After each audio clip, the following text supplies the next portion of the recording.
Coach, is there a certain amount of anxiousness? What's your level of anxiety right now?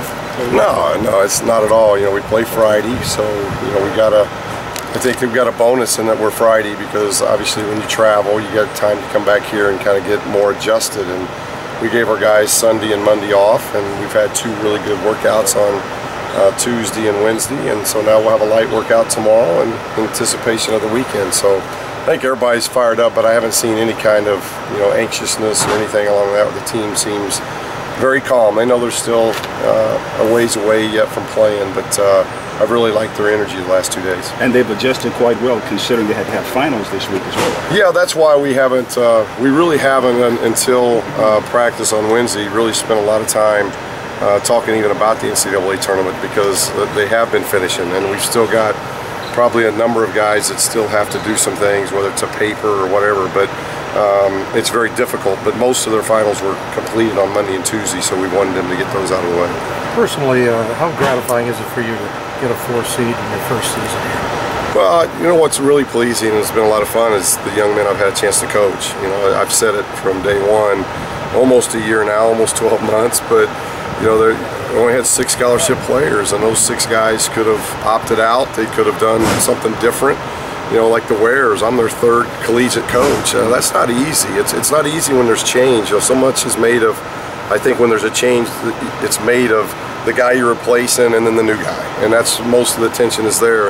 And sometimes you forget about the players. And I think being a player has helped me along those lines. And I know how difficult that would have been on me had only had Coach Knight, you know, for 2 years or 3 years, and you get somebody new. So that stability, that consistency, and yet these guys have really, they've welcomed us as a new staff, but they've also trusted us. And I think that trust was built early in the process, and it's just been building, and it's gotten much, much better. But as I was on some radio stuff this morning, this team's been very consistent. You know, we haven't played great all the time, but 26-8, and you know, no losing streaks of such. They've been a fun team to coach because of how hard they work and how unselfish they are. How about the tradition itself and how it carries over into this postseason for some of the guys that have not experienced it? Well, you know, and they see that every day. You know, coaches see it every day. You know, I've said it before. I walk by Coach Wooden's statue every day, and it's not a, you know, I don't walk by it as a burden. I walk by it as it's a humbling experience for me. It reminds me of the blessing that I have to have an opportunity to coach here. And we want the guys the same way. We hung new banners down our hallway, 11 of them.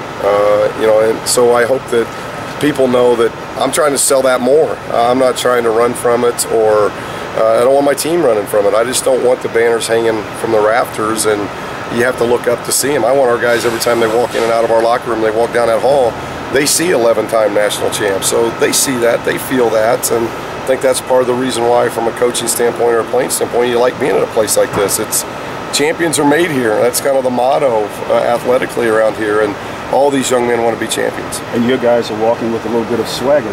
They are not in awe of this situation. No, you know, last week helped. It definitely helped, because they do have a little bit more swag to them this week than they did when we got back from Washington State, that's for sure. How about the matchup? It's always about matchups, but what do you see in Tulsa that you didn't know maybe last week? Well, very athletic. It's a very athletic team. It's a hungry team, though a very young team. I think that's where Coach Manning's done a really good job with them. They're a young team, mostly sophomores, a couple seniors. They're really loaded with sophomores that are very athletic and hungry. They've won 11 straight, so anytime you do that with the parity that's in men's basketball, you're a very good basketball team. So we know that, and we're going to get a very good test. You know, the good thing is Coach Manning's got to stay on the sidelines. He's not allowed to suit up, so that's a positive. Coach Manning was talking about, you know, playing up tempo, fast pace. Does that kind of play into your guys' style, since that's what you guys want to do? Well, obviously I don't know Tulsa like Coach Manning does, and we're not going to worry about what style they want. We got to be who we are, and who we are is up tempo. We want to play fast. We want as many possessions in the game as possible, and we want to, you know, we had more late shot clock situations offensively and defensively against the Arizona game than we've had in months. You know, so much so that this week we've kind of worked on late clock situations because we just haven't had any. We want the ball shot quicker. We want the ball moving quick. So the quicker the pace for us, the better. That doesn't mean it's going to be advantageous for us, but that's the style we want to play. From watching film, is there anything that jumps out about Tulsa's defensive style? Well, they're very aggressive. They'll pressure you. They get into you. They got 2 lefty guards, and I probably made too much attention to this, but I just remember that as a player, it's different. You know, you play against righties most of the time, and we haven't played against a lot of lefties, and here we're playing against 2 lefties in the starting lineup, so that makes it a little bit different. But they're fast. They knock things loose. They're a lot like us in that they average a lot of steals without pressing a lot. They don't do a lot of pressing, but their athleticism and their speed knocks away a lot of balls, and they get a lot of steals that way. I deal with some of the ex-Bruins like Jordan Farmar, Ryan Hollins, those kind of guys have been telling me they are just so behind this team. Have they been in touch with you at all? You know, all the alumni have been great. You know, that's one of the things we tried doing this summer. We had a couple functions for our lettermen. We established kind of a tailgating area for them for home games. It took us a while to get it organized, but by the time league play came around to all the weekend games, we had a special area for them to meet and greet. From getting them polos, you know, I think this is one of them actually, and t-shirts. I want those lettermen to know they're the ones that they not only started it, they formed it, they've kept it going, and we want the lettermen, 1, to be very involved, but 2, be very appreciative, because we know how, just in 1 year as a coach, and our players know how difficult it is, and their accomplishments, I don't want them to ever go unnoticed. I want them to know how much we appreciate it. But all the lettermen, we've had so many during the course of the year stop in and watch practice, come to games, phone calls, emails. They've been tremendous. Seems like James Woodard has been a huge part of their 11-game win streak. What have you seen on film from him? Well, very quick. A lot like Randall, except he's a lefty. A lot like Randall from Stanford in that he can score a lot of different ways. He can drive you, he can shoot it, he creates for others. He's really good in transition. So, you know, the scouting report probably starts with him. Is it concerning that Juana's latest, he's injuring the same? It's just really unfortunate. You know, obviously Juana wasn't playing a lot, but he was making such great strides. Practices were getting better. He was finally healthy again, and I just feel for Juana, you know, because that's a big setback for him. We don't think it's going to be something that keeps him out a long time. You know, the doctors even said that if we were fortunate enough to advance, there's a potential of getting him back. So I don't think it's a long thing for him, but it's just another nagging deal that he has to go through that is really unfortunate, because we saw him really doing a lot of good things in practice as his health got better, and now he's got a minor setback here. Beating a #1 seed, does that give you guys the confidence to say, hey, why not us this year? We've been talking about that. You know, we were talking about that before actually beating Arizona. We'd played Duke, we'd played Arizona, we'd played through a really demanding league schedule.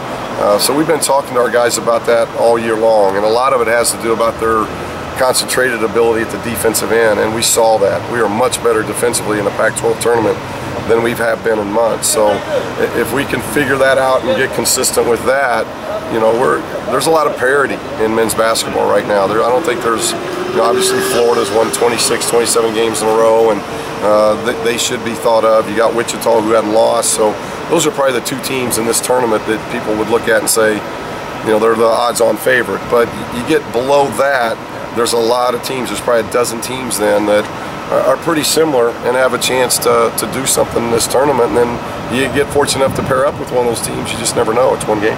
Without Juana, how important is it that Tony stays out of foul trouble, especially early? Well, you know, we've really played most of the year that way. We've played most of the year with an 8-man rotation, so you know, Juana hasn't been in that rotation. So, but he was that, you know, he was that insurance policy that we had if we got in foul trouble. But you know, we do have Noah, and Noah's playing very well, so Noah's very versatile. He's played kind of the 3-4 spot, though he's a little undersized. He's done that all year long. So if we have to go 9 men deep into our rotation, we will. But I will say Tony and the Wares have done a tremendous job over the last month of doing a lot of good things. Tony had one game, I think, in the tournament where he got in foul trouble, but there hadn't been a lot of those games. He's getting much better defensively. If you could sum up just the mood of the team, those guys that are getting on that bus, what would it be? They're having fun. They're enjoying it. They're having fun, and that's kind of been the theme. We want them having fun and enjoying this. This is, you know, the NCAA tournament's kind of twofold. It's a reward because there's only 68 of us that get a chance to get in it, and there's 350 that start the season trying to get in it. So it's a reward that you make the NCAA tournament. And then the other fold of it, you're trying to advance. You're trying to win it. You've got 1 in 68 chance of trying to win that thing. So it's kind of a balance of that. But I think so much time, there's so much heat, pressure, intensity put on that you forget the reward part about how fun it is. And we did that going into the Pac-12 tournament. We want to make sure these guys enjoyed themselves and have fun. We played at a higher level. So it's the same kind of process, I think, as we go into this tournament. How do you get them to maintain? Thanks, Coach. Thank you. Appreciate it. Good luck.